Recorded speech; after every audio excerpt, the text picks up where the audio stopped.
Ada Solomon. She's a Romanian producer, and she has received almost every prominent European award for her producing work, including Golden Bears of Bерлінале, Cannes, and the European Academy Awards. And this season of Молодості, she's presenting her film, which is called Bad Luck, Banging or Loony Porn, and it received the Golden Bear at Bellinalle this year. So if you have a chance to go and see, highly recommend. And today is going to be a very chill talk about 15 years of fuck-ups and failures that nobody sees. There's a lot of success that we just discussed this, and you can fail 100 times, but when you're successful one time, everybody just remembers that one success. But there's so much hard work and falling and failing before that. So that's exactly the behind the curtains secrets that we're going to discuss today. So Ada, I think the first question, just to lay the foundation for everybody here, is how did you start? What's the background? How did you get into this? And how come it happened in Romania, and how did you go wider?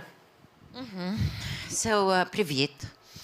Thank you very much for this opportunity of sharing and reminding me that there is nothing guaranteed. I started actually by luck or by accident. I'm what we can call very elegant ambiental engineer. I never studied film. I'm an engineer that is supposed to do all the installations or the plumbing, lighting, ventilation stuff in the buildings. So that's what I studied mainly. But this was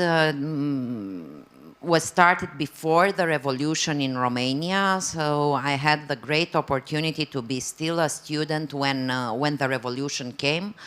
And I took the first announcement, because during the communism we were not allowed to work or to have a job while we were studying in normal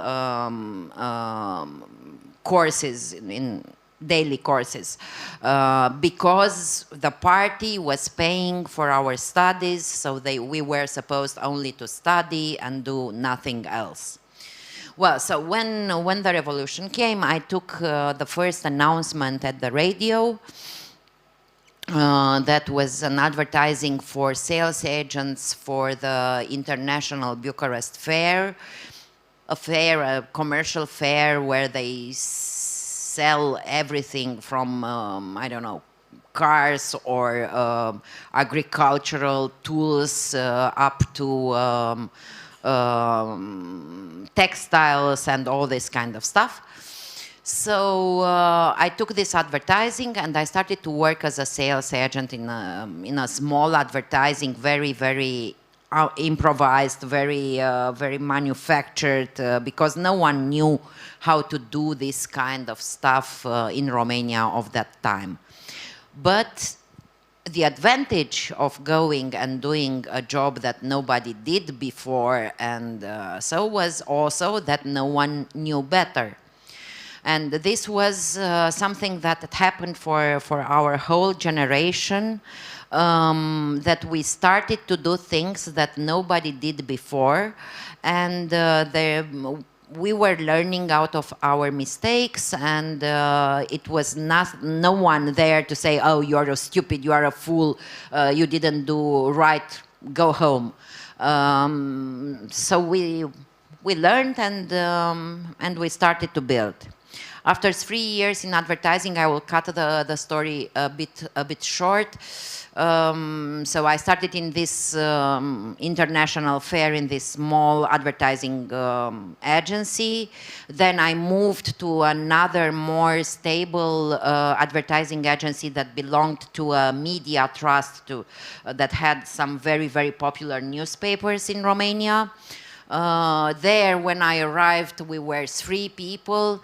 When I left 1 year and almost a half later, we were 30 people. So it was the big opening of Romania and the big transformation of the country into a democratic country and a capitalist, wild capitalist, I would say, that it's still going, but more settled now. And I decided that advertising it's too pushy, that it's too complicated, that I don't like the people, the clients, and I don't want to go to dinners with people that are talking about tires and their biscuits and their detergent in the evening and have to listen to them. I decided that, and also that the advertising, it's too much pressure. But in the same time, I think that advertising was a very good school for me, also in terms of setting up my mind and organizing my mind, trying to learn, learning to solve problems on the spot, and respect the people that are around you. So this was my first experience in somehow in interacting with people and doing stuff. So when I decided that I'm leaving this agency, I didn't know precisely what am I gonna do. I just said that I had enough of this. And also there were some kind of pressures in the company because some much older people, when the company established, came and they wanted to take the power. I was the general manager at that point of the company. So I said that I better back up, and I took the first opportunity, which was an invitation to work with our audiovisual suppliers, people that it was a small boutique company called Domino Film that was doing advertising and film. They were making a living out of making advertising, and also for kind of pleasure more, they were doing film. So that's how I started. I've been staying in this company for 11 years in Domino, doing everything. I mean, I was starting somehow as an assistant, and I didn't have a problem that I'm getting from the general manager to being an assistant producer, a factotum, someone that was doing whatever was needed, being a driver, being the girl with the catering, being an assistant director, being whatever. When I started in the company in Domino, so when I started in this production company, that was 93. So I was 25 years old, and I had everything to learn. My other experience in the arts was that I was part as a teenager, and also in the first years of university. I was member in a kind of underground theater company. Where I was acting, but it was a student independent theater where we were doing also everything.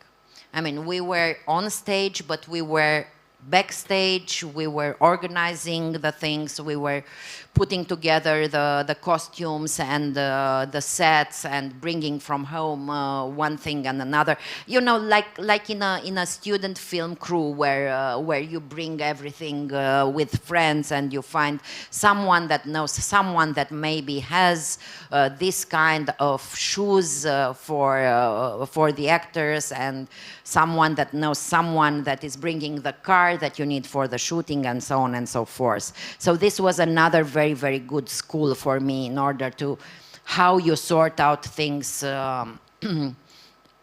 when you have to. So I started working in this company, and in this company I also grew up in these 11 years, obviously, from this position of assistant of assistants to production manager and executive producer, line producer. So we were doing also services for foreign productions. I've been working for American films. I was working on Callas Forever, which is, I think, the last film of Franco Zeffirelli, meeting Jeremy Irons and Charlotte Rampling in another film, and Fanny Ardant, assisting them, of course, meeting Quincy Jones and other, stars that... But little by little, I started to think about my own projects and starting to propose to the bosses in the company films or projects that were of my generation, with people that were in the beginning of their career, written by guys that were quite good in their university, like someone called Cristian Mungiu and someone called Cătălin Mitulescu. And my bosses were saying like, well, we don't think this is a good project. No, we don't think we are going to invest in this. And I've tried once, I've tried twice, I've tried 3 times. Meanwhile, this boys, these filmmakers that I started with were opening their own production companies, and they started to do films. And Cătălin Mitulescu won a Palme d'Or for his short film, and Cristian Mungiu started in Cannes as well. And but I was getting distance from them because I couldn't. I was in my company, obeying somehow to my bosses and doing whatever they wanted, because I wasn't allowed to do my own projects. And probably this was my first failure. And at one certain point, I went again to my bosses and said, well, but maybe this project that I think it's really very, very promising, and it's called very nicely, When I Want to Whistle, I Whistle, and I think it has a lot of potential. And it's, well, Ada, you know what? Don't try anymore, because the reality is that we are never going to do a project that it's not generated by us. So forget it, don't come. That's it. We are not going to make any of your projects because we don't believe in them, because we didn't generate them. So I said, okay, and started to think, what am I gonna do and how am I gonna do? I mean, I'm starting to have a certain age, and I really wanted to do more and to continue to grow in my career. So I'm 36, 37, and what am I gonna do? And one evening, just by chance, an Israeli director, director and DOP, that we were still working a lot of advertising in this company. And this DOP, it's texting me one of the evenings, do you have time for dinner on Monday? And I said, I think you sent the message to the wrong person. We worked together on one advertising. We spent like 3 days together for this shooting, prep and shoot. And I was really convinced that the message was not for me. He said, no, I'm talking serious, and I really would like to have dinner with you. His name is Avi Karpik, and he is a fantastic gentleman. I said, okay, I'm coming. And I said, to my husband, look, I'm going to have dinner with this guy. I don't know what on earth he wants from me, but if he wants something, you know what we are doing at 10 o'clock, you are calling me, asking me to come home for whatever reason, and like this, if it's not done or he's going too far, I will have a very nice excuse to go back home. But actually, he didn't want anything nasty. But he said, Ada, would you like to start your own company? And I don't know if I have the courage. And you know, to start a company, it means some investment, and how much? I said, I have no clue. I don't know, but it's quite an investment, and if I'm gonna give you the money, would you like to start your own company? I was really puzzled because it was such an offering, and I said, well, but how am I gonna give you back the money? And what if I fail? Because it's nothing guaranteed, and you know, I don't want to steal clients from the people around me, or my bosses. I don't want to touch any of their clients.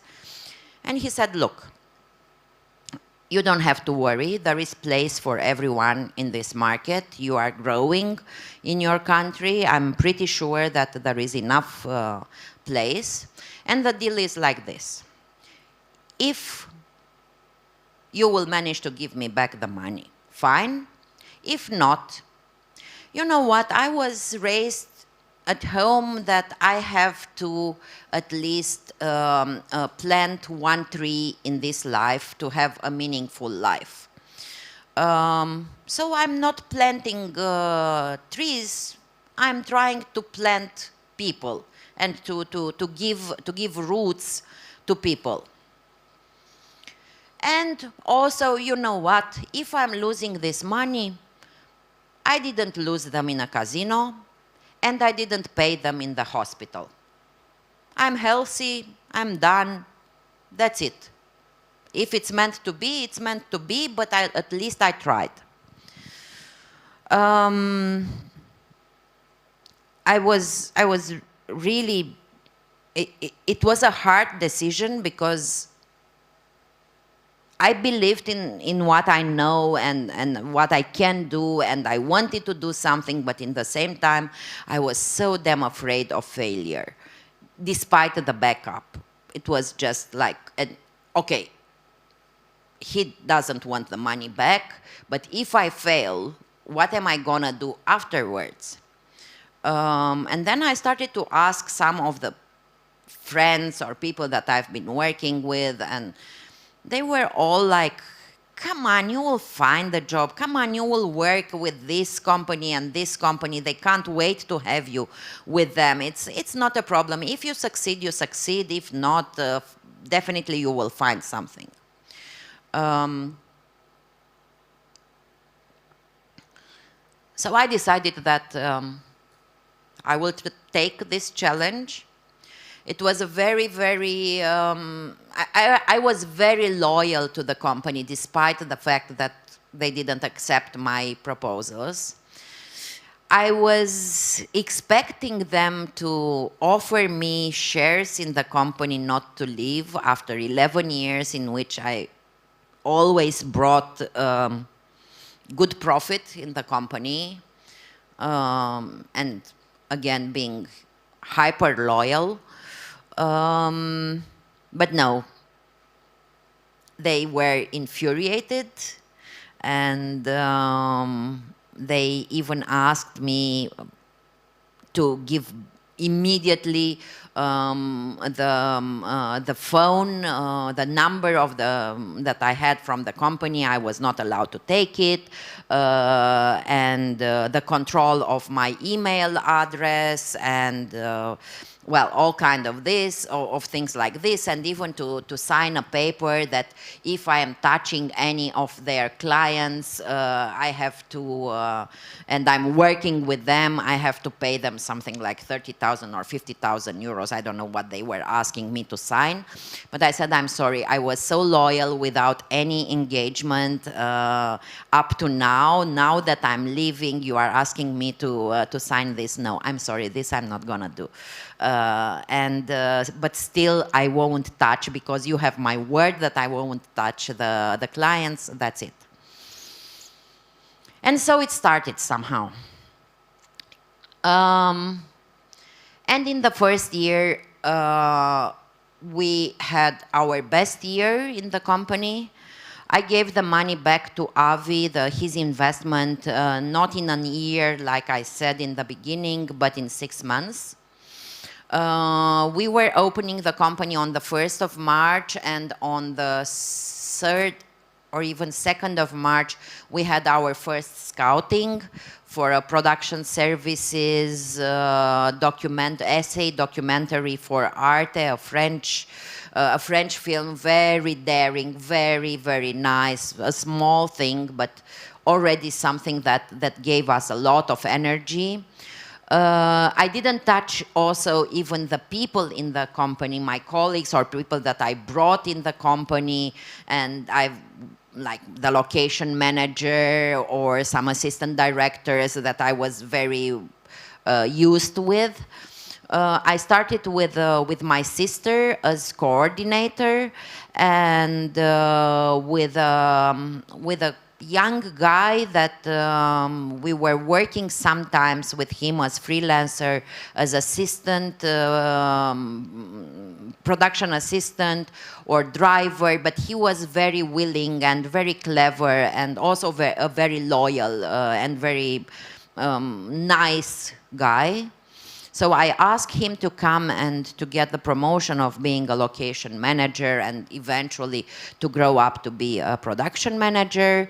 And also with another guy that I knew, and I felt that we have very good relation, who was freelance, but he started to have a priority call as line producer in the company, and he is still working as our main line producer today with us 15 years later.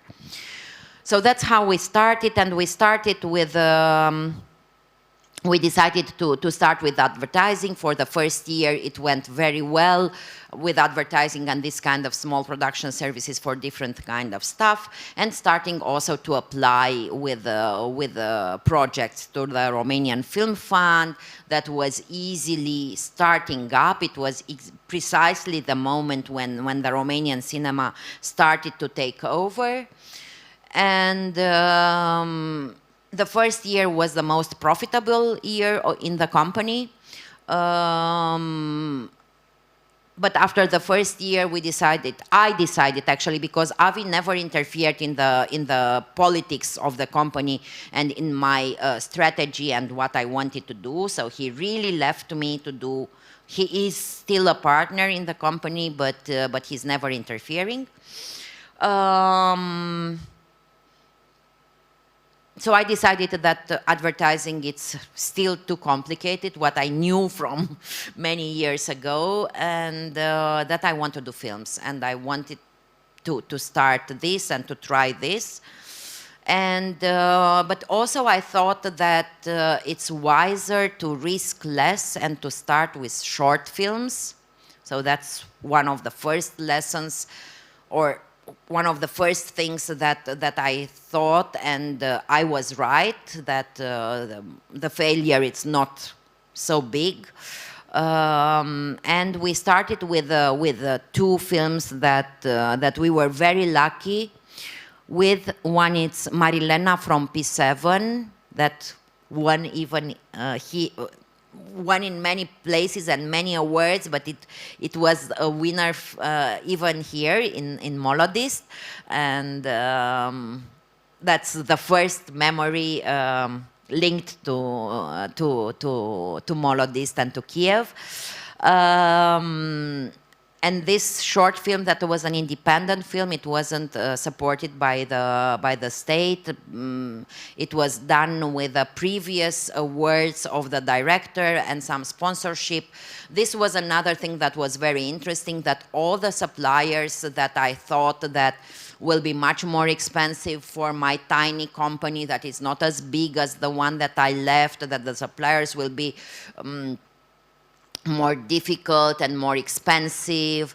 But when I opened my company, they were all giving me special prices because they said, well, we trust you, we want you to grow because we worked very well with you in Domino, and we want to help you. And the professionals, the technicians also, some of them were coming like, no, for the first job we are coming for half of the fee as for you to be able to settle and to be able. So one of the things that I've learned, and it's that the moment that you are giving, you are receiving. Not from the place where you are giving, from other unexpected places, but definitely when you give, you receive. And the moment that you respect the others, they definitely respect you. So I never put myself in the position of, I'm the boss, I'm the one that is paying, and you fucking do what I say. Never. I've tried this once in one of the first films where I was production manager, and I was like, what was it, 26 years old.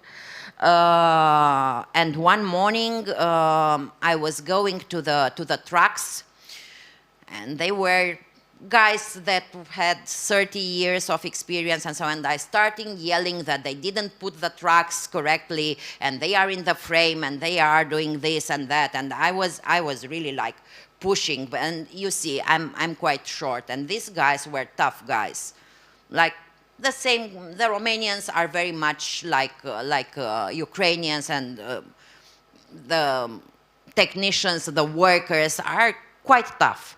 And they say, listen, lady, if you want to take something, and if you want us to work or to do things, listen to us. And you will learn, and you will have a nice life. We put the trucks here not because we don't know what to do, but because we have these cables, we have this, we have... And they explained me very nicely. But from that moment, definitely, before saying, why did you do that, I was going to the technicians and asking them, hey, listen, do you think it's a reason for this? Or would you mind explaining me why? And the moment that you treat the people with respect or asking them for their advice, they are willing to do twice the work that they are supposed to do. So that's how I started, and that's how I got the people around me, and how we started to have the first success.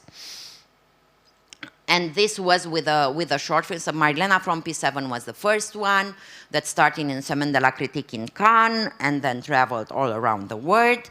And the second one was also a short film. It's called The Tube with a Hat, and it's the first film out of school, after the school of Radu Jude.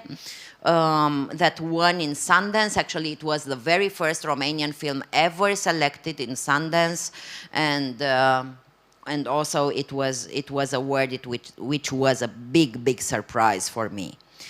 And what I did when I started to travel a lot, because I understood that if I stay at home and I count on my country to support the talents and the culture, that's not the case.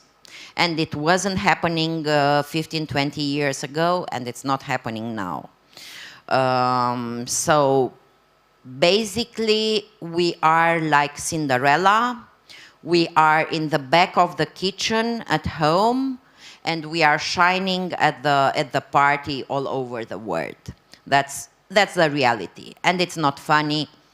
unfortunately. But sometimes, you know, all this rejection and all this resistance, they are giving you energy up to a moment.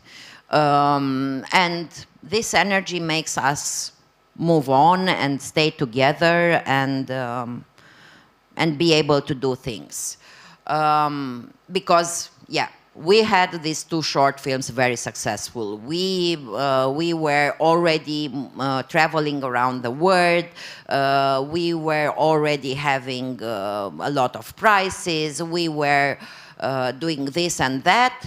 But when we applied at the Film Fund with the first feature of Radu Jude, despite the 50 prizes that we had with the Tube with the Hat and all the praise in the international press and all this, we were turned down.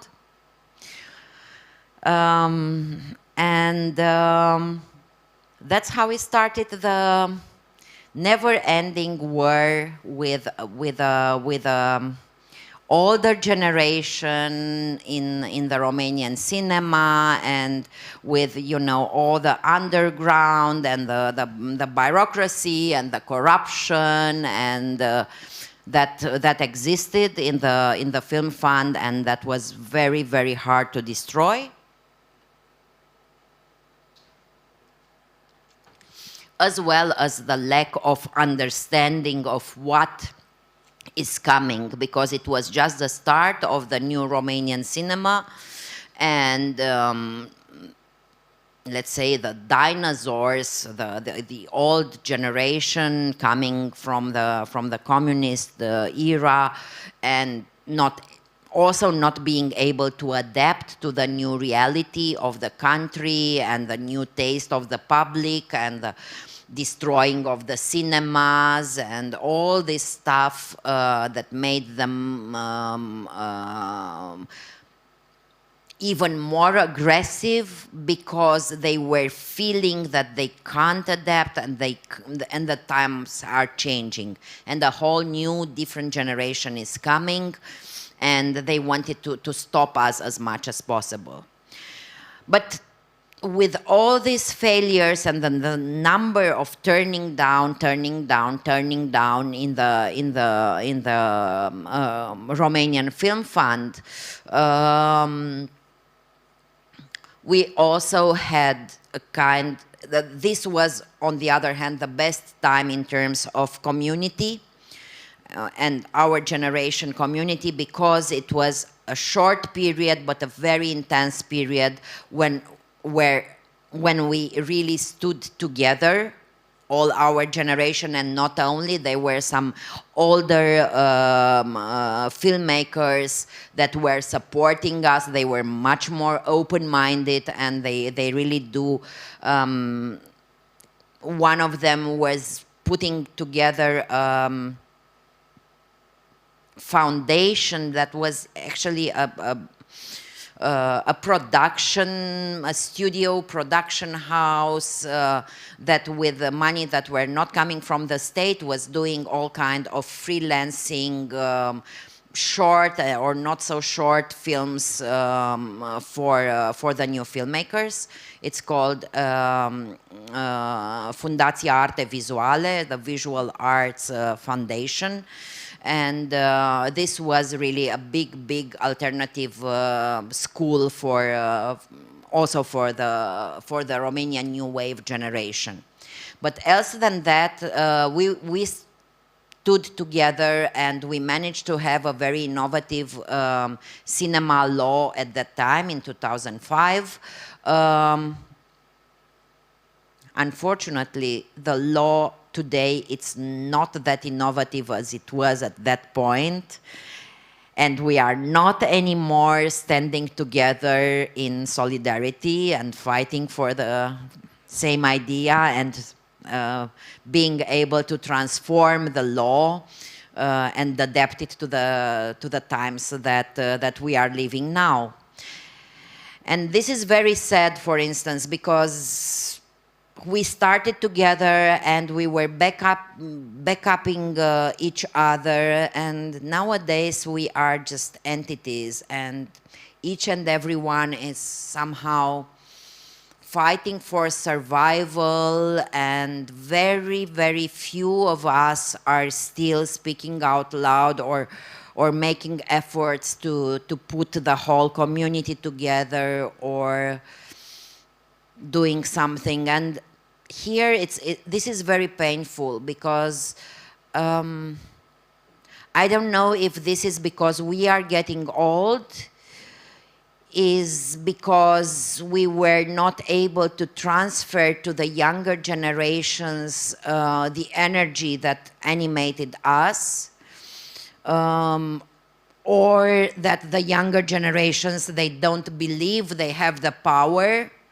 to change something, or the politicians are turning so unable to understand the role of culture and education and the potential that the cinema, the moving images have for reforming a society, for giving a wider perspective and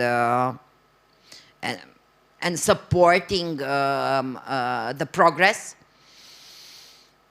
Or all these things together melted. But it is a state, it is a moment when I feel that I feel useless. I feel that all the success and all the red carpets and all the speeches that were told around the world and were making endless comments, and they were for nothing.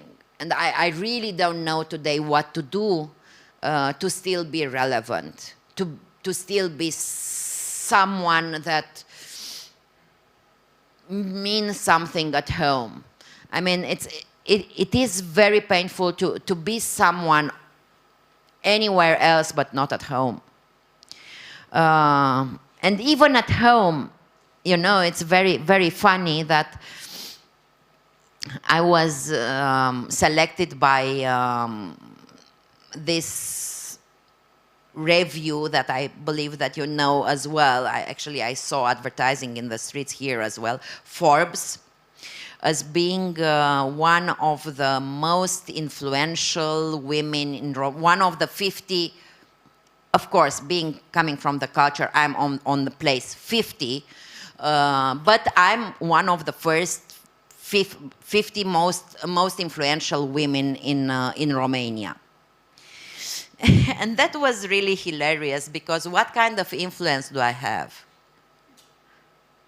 It's nothing. I've been trying during all the pandemic period to make the government do something for the cultural sector. We didn't receive a penny. We were working like crazy, and we were really like making all the things secure, collaborating with the authorities to elaborate the measures for the shooting as to be able to shoot. And we shot the film of Radu Jude and even one more film in 2020. So we had in total during the pandemic about 70 days of shooting without even one suspect of COVID on set. Not even one, because the people were responsible, because the people were tested, because we were ensuring the measures, because we stood together for this. And we wanted to prove to our authorities that we are supporting the economy, but we need to be supported as well. We didn't manage to get not a measure to support neither the production, neither the distributor, neither the exhibitors, but not even the programs that were effective before the pandemic, they were kind of stopped. We didn't have a support session from the Romanian Film Fund for 1 year and 4 months. Finally, we are having it now, but with a budget that it's tiny, tiny. It's the smallest that we have in ages. And the cash rebate scheme that was really something that that would have bring a lot of work and was able to cover this difficult year. It's kind of blocked, and no one cares. So you do, but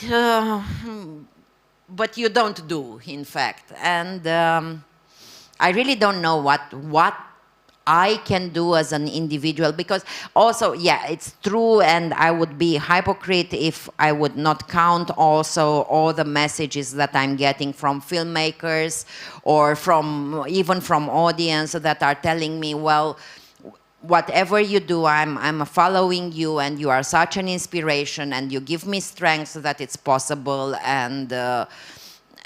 and of course this matters, and of course this kind of messages at the end of the day are the ones that are keeping me moving on. But in the same time, yes, I do have 2 golden bears.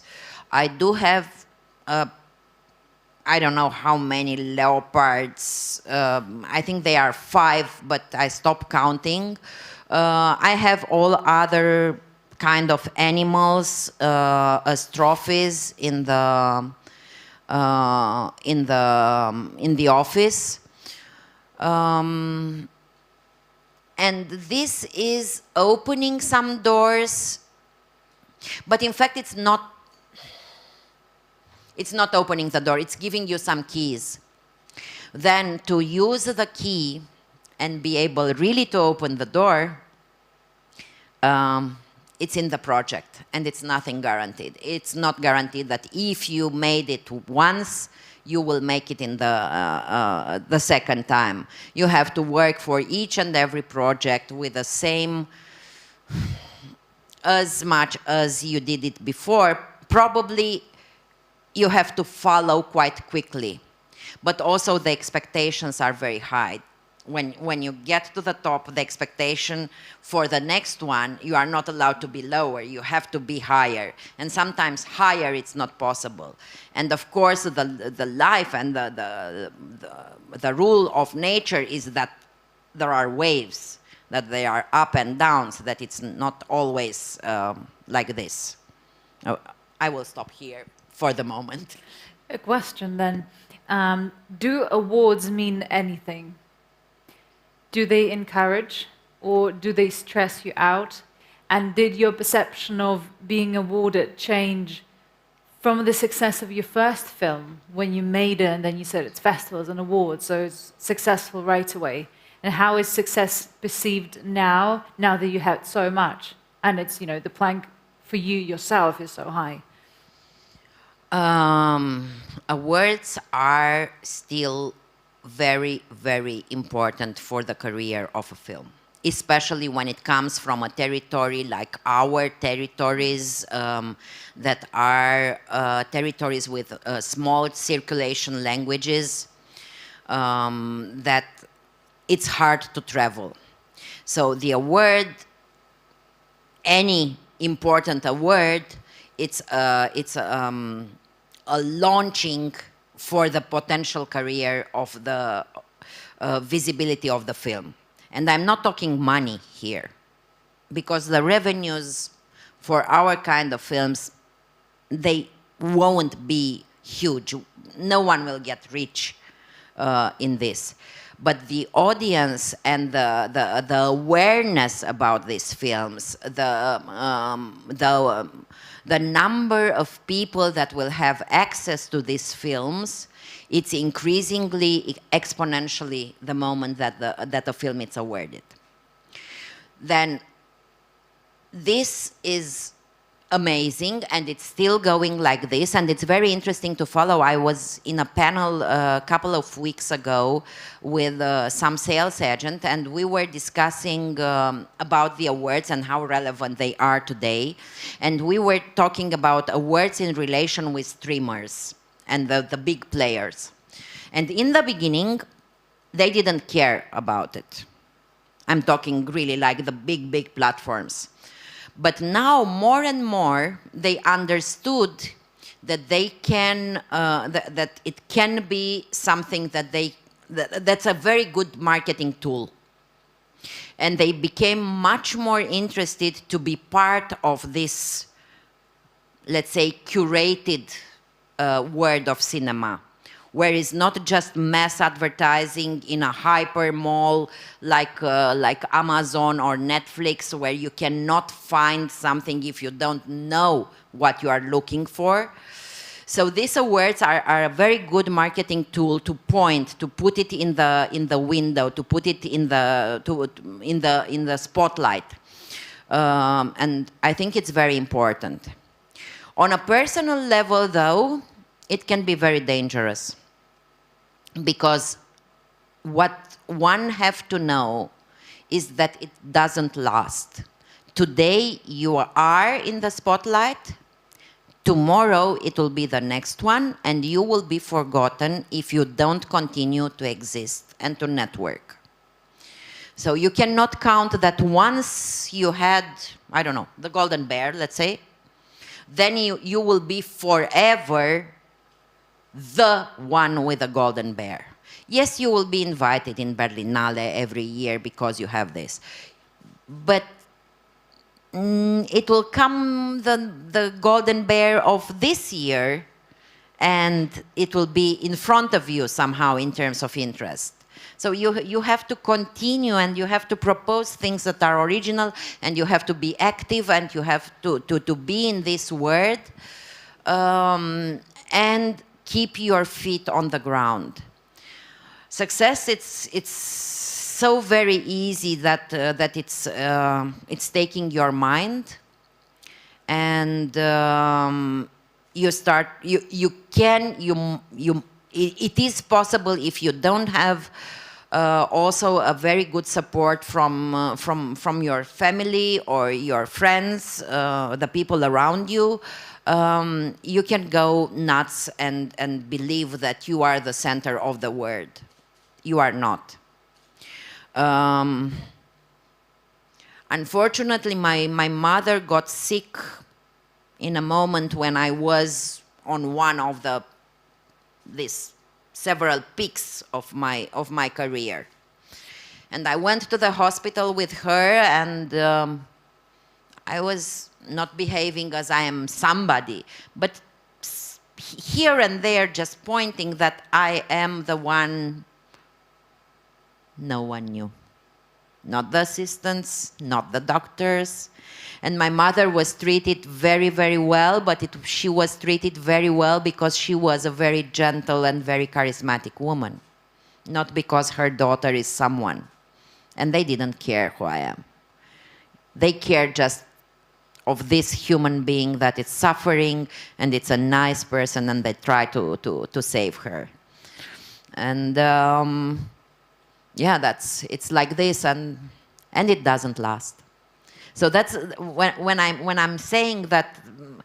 Well, I'm not I cannot teach someone how to be successful because I don't know, and because what does it mean to be successful? Where am I successful? Of course I am successful, and I am someone in front of my kids, and my boys are very, very proud of me. But in the same time, this success that they notice and they feel because it is in our bubble, it is a heavy thing for them, because they feel that they have to be at the level of their parents. My husband is a filmmaker, and it is a successful filmmaker as well. And for the boys, it's hard, because they feel that they have to be there, and maybe they don't feel that they reached that level. And so I'm putting this burden on their shoulders as well. We are putting this burden on their shoulders as well. And that's not easy. But in general, when you get out of your bubble, you are you are just a normal person that is going to the market and maybe it's getting some cherries for free because you made a nice joke with a lady over there. Or just because you are very colorful dressed and you brought a smile in a rainy day. I don't know why I'm doing what I'm doing anymore. I really don't know. And it is complicated, and it's a big question for me. How to deal with this? How to continue when I don't see anymore the solidarity in my circle. If I'm going with a flow, but then when I'm down, it happens something like the shooting of this film that got the Golden Bear. That was such an experience of solidarity. So it's not the Golden Bear that motivated me. It's the way we were working together in complicated and crisis time in the middle of the pandemic, and how excited we were that we are working and we are not rotten and we are not, we are not falling. As well as now, it was very, very exciting for me when, okay, the authorities didn't do anything for us. They are just giving us promises and this and that. But then, with a couple of friends, I started to develop a TV series. And it's for the first time that I'm working on a series. And it was so exciting, and it was so interesting with all the ideas that were coming, and working together and working hard and spending time and going into a workshop. And I'm not afraid to go like a regular student in any workshop, and getting lessons that, well, this is not right and this is not working, and try again, and we tried again. And these are actually the only things that are motivating me. Are there any taboos in your work?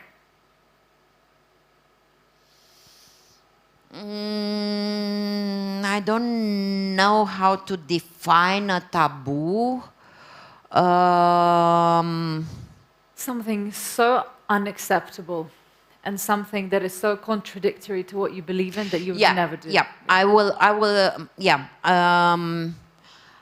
will never make compromises just to get a project done. This I will never.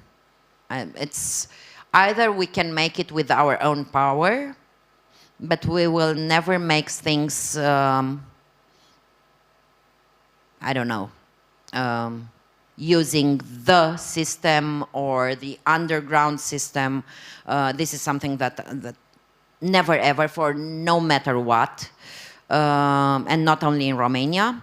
And the other thing is that I will never ever, because I'm doing art house films, and these films are author-driven, I will always back up the author, and I won't try to deform or to transform his vision in order to reach a wider audience.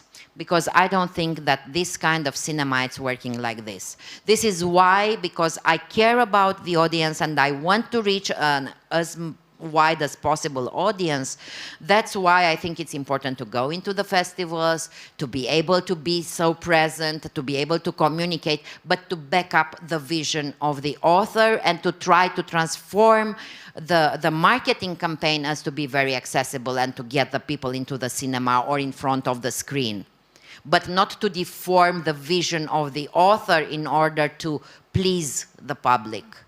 And that's also why I want to go into the series, because there I think I can go to a wider public and do things that are not so much, I mean, I hope I will be able to do things that are valuable, but not as daring as the films that we are doing. Is it something that you've held along for the film, the Bad Luck Banging or the Looney Porn? Is that exactly what you did? You supported the author as much as you could? Okay. Yes, and fortunately with Radu, the fact that he is such a practical author, and that's also something that I recommend to any filmmaker. Follow your vision, but try to adapt to the resources and the conditions that you have. Because with Radu, it was like this. We were facing this script that we were supposed to shoot in the middle of the pandemic. And we had, for 1/3 of the film and the shooting period, 1/3 of the shooting period, 28 actors plus probably 20-25 crew in a classroom. So with the measures, whatever big classroom, even in a studio, it was too many people and it was too risky. So first thing that Radu said was, you know what, but now the get-together, it was a parents' meeting, the scene. You know, when the parents are gathering at school to discuss with the principal. So his first idea was, you know what, we are doing this outside because now these things are going on outside, and it's true. I mean, and it was true. I mean, the gathering at school of my son in September for the beginning of the school was in the courtyard of the school, not in the classroom because of the COVID. Okay. So we decided that we are doing this outside. But then still it was, okay, we were testing, we had the crew, but then Radu said, you know, it will be safer if the actors will be wearing masks. And we created the masks that are part of the costumes and that are completing the picture, and we have like this not only a secure shooting but also a film that is depicting the period, and it will stay as a testimony of this weird period that we were living. And yeah, so that's how he adapted to this. And we had even previously, we had an experience with him. We were supposed to do a kind of portrait of Radu as an interview for Arte. And it was beginning of lockdown. So the German crew that was supposed to come to Bucharest said, well, you know what, we can't fly now. Apparently the borders are closing, March 2020. The borders are closing, so we are not coming. We are going to send you the questions, and you do like an interview in your office and so. Okay. Then the lockdown, it's declared in Romania, and we were supposed to do this shooting with lights, with a DOP, with a focus puller, and Radu said, well, I'm not comfortable to gather all these people in one room, and we don't know if we are allowed or we are not allowed, but anyways, let's not get together so many in a room. Let's do it outside, and I will find some locations and we will do it outside. Okay, we will do it outside. Then the DOP said, well, but you know, we are not allowed to circulate more than 3 people during the lockdown. It was this measure that groups of more of 3 people are not allowed, and how are we going to do, because we will be at least 5. And Radu came the second day and said, you know what, I'm going to do a self-portrait. I will record myself and I will shoot with my iPhone, and the film, it's wonderful. The film, it's really something that it's so much the time, and it's done with a simple iPhone and with his voiceover and some parts of Bucharest, and out of a reportage interview it became a true film by itself. So that's a way, that's the other thing that I think, let the things be adapted and don't stick to something that because it is like this and it can't be otherwise. It always can't be otherwise. Question. Based on what you've said, and you already said, mentioned lots of moments when you failed or somebody failed you. Do you remember the most hurtful failure you faced throughout the years? If you can talk about it. Yes. And it's a complex one.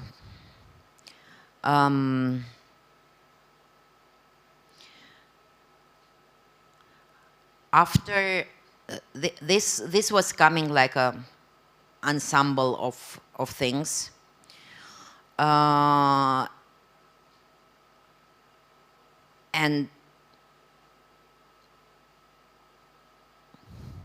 I failed to understand that from a certain point I forgot about myself and I'm just serving my movies and the others. And I was on the edge of a burnout. It was towards the end of 2015. And I wasn't aware of what's going on with me. I was going around the world and getting onto red carpets and on stages, like getting into the bus. I don't know, I can't remember. There are places around the world that I was visiting and I don't remember anything about that place because I was just in a hotel, on stage, delivering a speech, going back, without any kind of pleasure, without any kind of interest for discovering the world around me, without understanding that I lost my friends and I'm distancing from my family. I was in a kind of emotional coma, and on top of this, on the edge of bankruptcy with a company, because I was spending more than I had, serving the films, because the films are more important than my everyday living, and the films have to have everything, and the films are everything that matters. No. The most important person in the world is yourself, myself. I still didn't learn this lesson very well, and I tend to forget, but it was hush. It was very strong. Fortunately, there were so many people that supported me in this period, even by sharing their own failures and their own experience of this kind, that made me, strengthen my back and look to myself into the mirror and starting to rediscover myself and my real dear ones, my family and my real friends, because this is another trap, that there are very discreet people that when you are so busy with all this exposure, so-called, they are backing up because they don't want to disturb you. These are the nice ones. And you don't understand why they are not calling anymore. They don't want to disturb. But it's a mistake. Because in time, when you are calling them, they are already too distant. And they said, well, now I don't have time, and now I don't have time.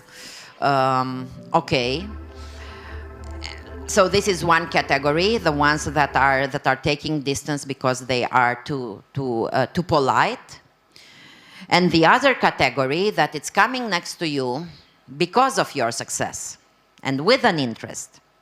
And sometimes you notice them, but sometimes they are wise enough or good actors, and they squeeze under your skin and you don't feel it.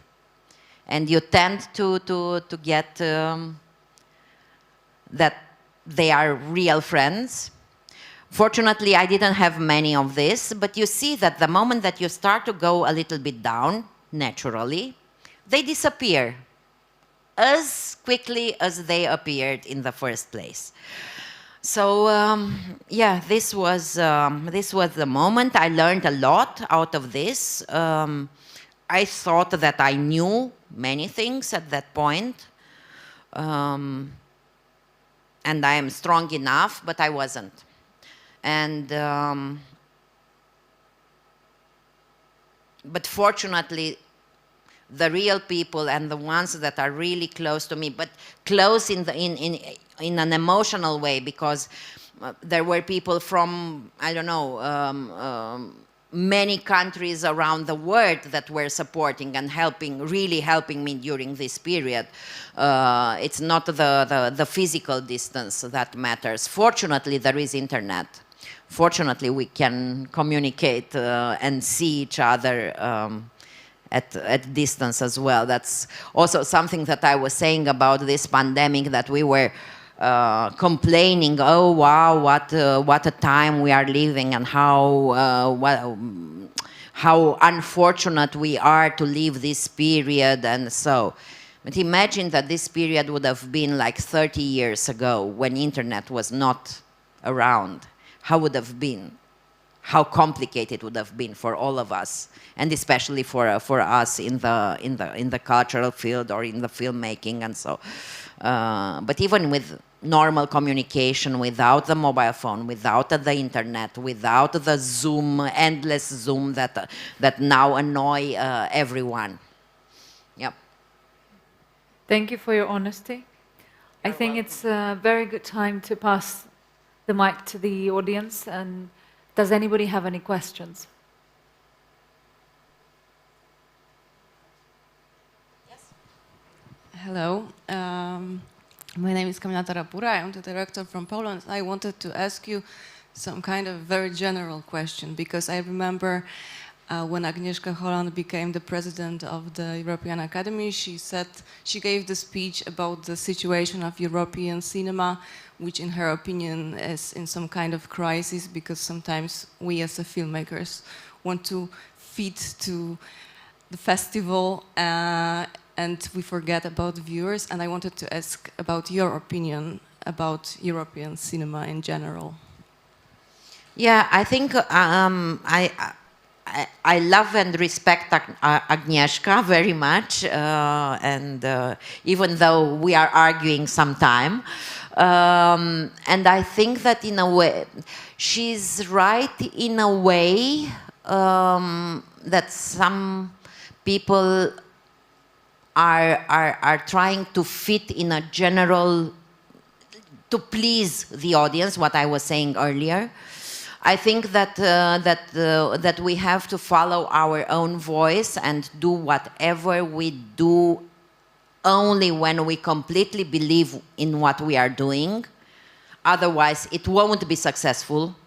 Whatever we do to fit, it won't be successful. And that's another lesson that that I've learned during the time.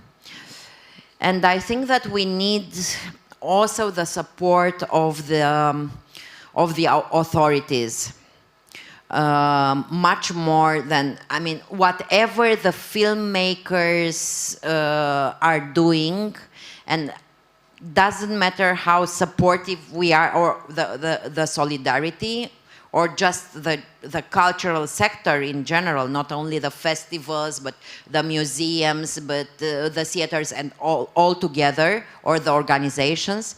We need more support and more interest for what culture means for the life of the European citizen. I don't feel that at this point it's understood well that the well-being of someone, of the individual, it's made also from the quality of the cultural products that he or she can consume.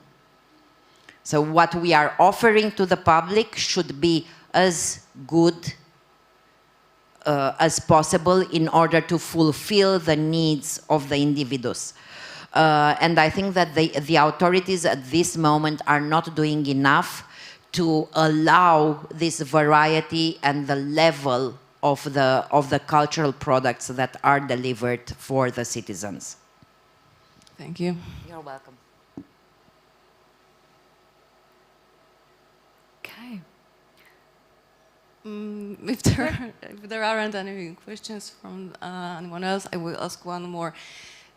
Can you say, like, for what values you're searching nowadays in the new projects? What do you value the most when someone, I don't know, the director comes to you with a screenplay? You know, in general, I'm looking for the storyteller. I'm not looking for the story. That's the first thing. I will never, ever read a script before reading the director's note, especially for the author films, again. I don't believe, but that's what interests me. I don't believe in art for art. I believe in art that has a meaning, that is raising a question, that is having a statement, that it might change the perspective of a viewer even 1 micron. That doesn't mean that I want to do only political films or civic engaged films, but even a film that is talking about the relations in a couple,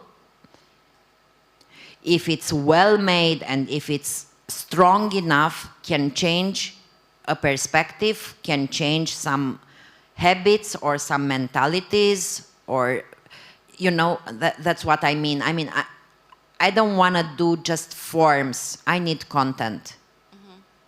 And as much as I love sometimes essays and things that are just beautiful or very innovative, I want them to have a meaning as well.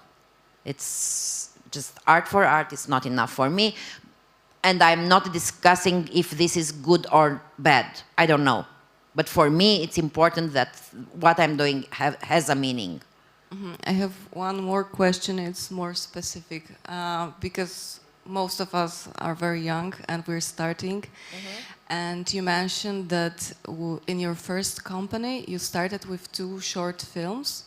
And I'm just curious how this cooperation with those particular directors started, if they were experienced and brought their idea to you, or they were the students, how you started this cooperation on these shorts. With Cristian Nemescu came to me with his script. This is the Marilena from P7, which I recommend. You can find it, I think, on internet now, and I really recommend it as like a starting point for someone. Unfortunately, Cristian is not living anymore. He died in a car accident, in a completely stupid car accident coming back from the cinema when he was 27. But he managed to do his first feature as well, which is called California Dreaming, and it's one of the cult film of the new Romanian cinema, together with Marilena from P7. So he came to me with his script, but our first encounter was in a workshop in Thessaloniki. We were together in a script development workshop, and actually this is something that I recommend with all my heart, that you mingle in whatever. It's too expensive to go to Cannes, and I don't recommend that you plan that there you will meet one person or another, but I do recommend the regional workshops, the regional festivals where you really can meet people. I mean, I think that a better school than a workshop like Ekran in Vaida School, it's hard to find for a beginner. Also to meet established people. I think that Script East, it's an amazing place. I think that Cinelink in Sarajevo, it's an amazing place. Sofia meetings in Sofia, and they are not expensive, and there is support for all this. Going to Cinelab, to Rotterdam Lab, and to Cinemart, going to Talents in Sarajevo, going to Talents in Bерлінале, which is much more competitive and bigger, but still, I had a film that I produced like this with an Italian director that got to know some Romanians in Talents in Bерлінале. He has a script that was linked to Romania. He came and pitched his film and why he wants to do this Romanian subject in Bерлінале, in a corner in Martin Gropius Bau, really in a corner. We were sitting basically on the pavement and discussing the film.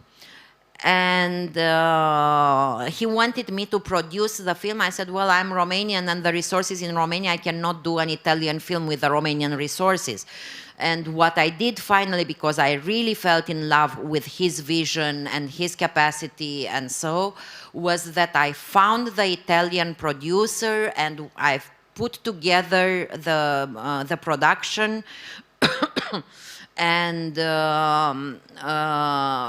finally the film was an Italian, Bulgarian, Macedonian, Romanian film. And it premiered in Venice, in Settimana della Critica. It's called Banat, and The Journey. And the director is called Adriano Valerio, and he is an amazing, amazing director.